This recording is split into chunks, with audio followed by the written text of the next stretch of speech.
Hello, I'm Ethan Smith, and I'm your host on the show, You Hurt Your What? Today we have special guest Brady Johnson. Thanks for joining us today. Thanks for having me, Ethan. Anytime, mate. As distinguished as you are, you're welcome anytime on my show. Well, thank you. Now, as I understand, you tore your meniscus playing football in 8th grade, correct? Yes, I did, Ethan. Tell me about the meniscus. What's a meniscus tear? A meniscus tear is a common knee injury. A meniscus is a rubbery C-shaped disc that cushions your knee. Each knee has two meniscus, one at the outer edge of the knee and one at the inner edge. The menisci keep your knee steady by balancing your weight across your knee. A torn meniscus can prevent your knee from working right. What causes a meniscus tear? A meniscus tear is usually caused by twisting or turning quickly, often with the foot planted while the knee is bent. Meniscus tears can occur when you lift something heavy or play sports. As you get older, your meniscus gets worn. This can make it tear more easily. And I got a picture for you, and I'm going to show it to the camera here. This is what a meniscus tear looks like from an MRI. What are the symptoms? There are three types of meniscus tears. Each one has its own set of symptoms. With a minor tear, you may have slight pain and swelling. This usually goes away in 2 to 3 weeks. A moderate tear can cause pain at the side or center of your knee. Swelling slowly gets worse over 2 to 3 days. This may make your knee feel a bit stiff and limit how much you can bend your knee, but walking is usually possible. You might feel a sharp pain when you twist your knee or squat. These symptoms may go away in 1 to 2 weeks, but can come back if you twist or overuse your knee. The pain may come and go for years if the tear isn't treated. In severe tears, pieces of a torn meniscus can move into the joint space. This can make your knee catch, pop, or lock.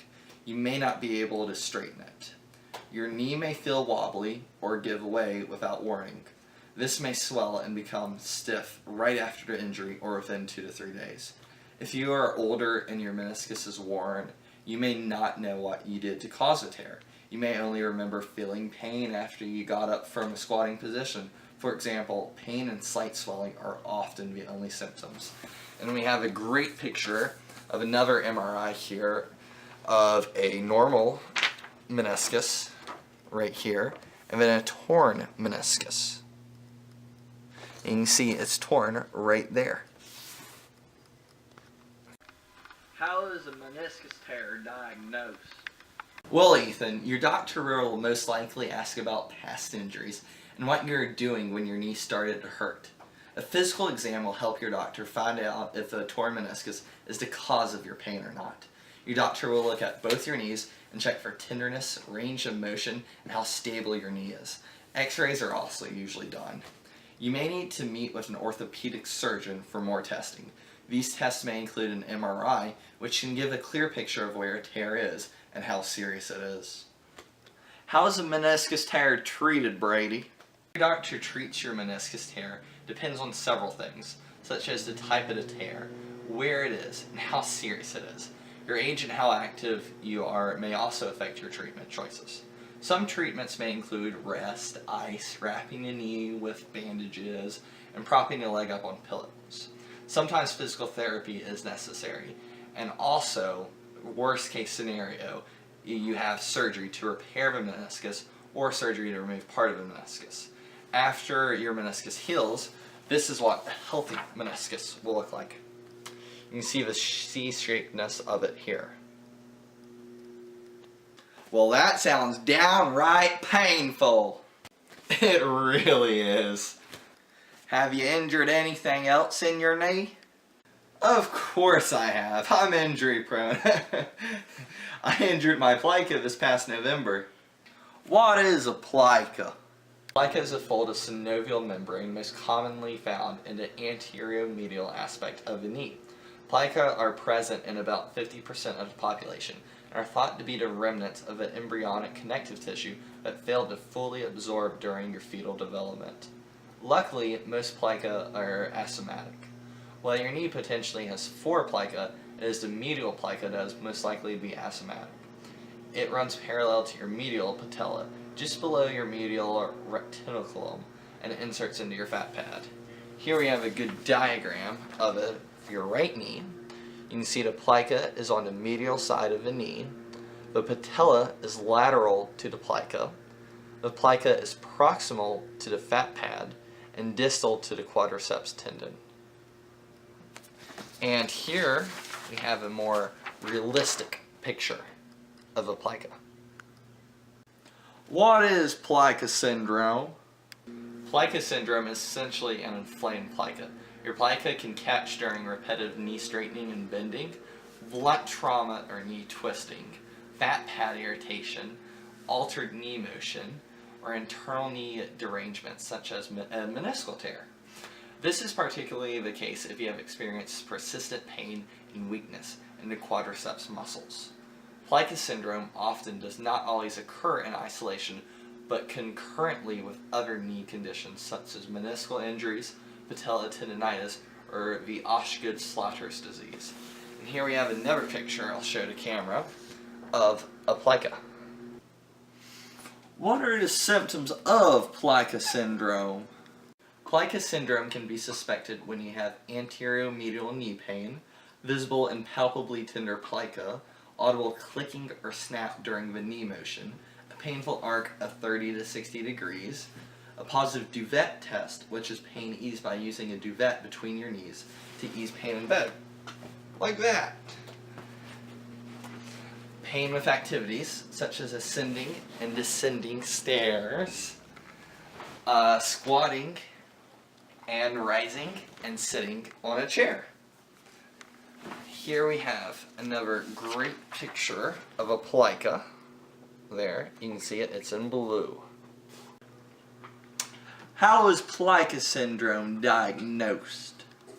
Your physiotherapist will be able to clinically diagnose your plica syndrome. It is more important that you have your knee thoroughly assessed by a physiotherapist or sports doctor to exclude other knee pathologies, in particular meniscal injuries. X-ray may be useful to rule out other associated pathologies, but will not identify a plica. MRIs can identify plica inflammation. However, an MRI is more useful for diagnosing other pathologies that may be related to the plica irritation.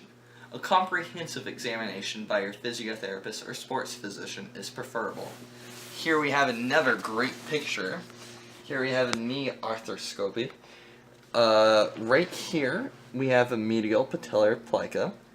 Right here we have the medial femoral condyle.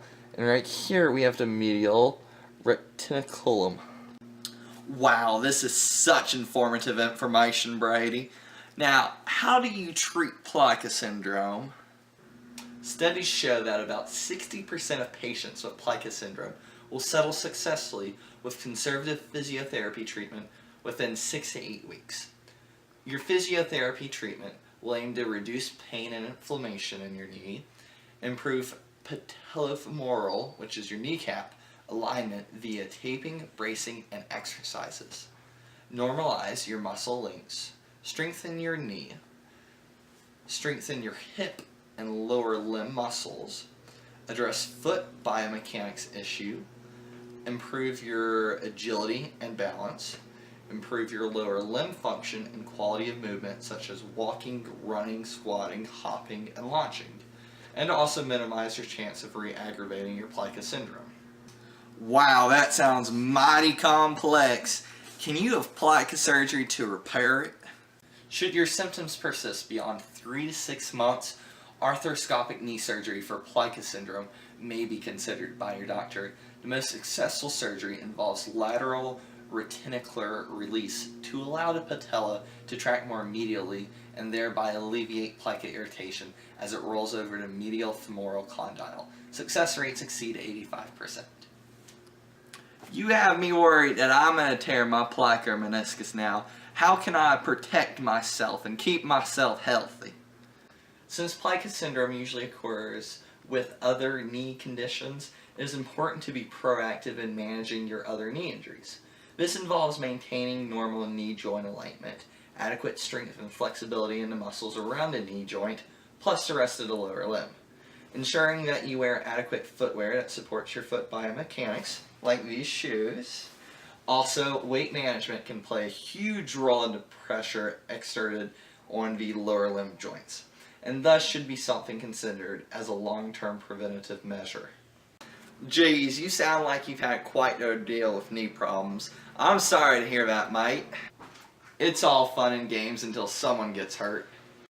Well, the director's looking at me and signaling me to stop talking, so that's all we have time for in today's show. Thanks for joining us, Brady. Thanks, Ethan, for having me. I'd love to be on your show anytime. And thank you